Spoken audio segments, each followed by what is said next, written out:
praksa ključ uspjeha ovoga društva i kako moramo imati praksu i kada govorimo o srednjim školama za one ljude koji neće dalje ići na školovanje, isto tako i za one ljude koji su na fakultetima.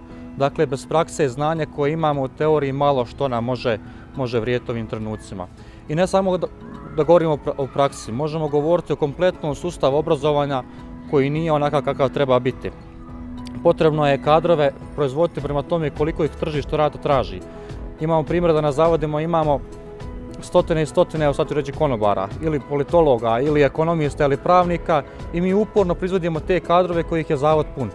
Dakle, potrebna je kompletna reforma obrazovnog sustava koji opet ide u jednoj mjeri ruku pod ruku sa politikom. Dakle, praksa je ono što je prijeko potrebno ovome društvu i ovom obrazovnom sustavu.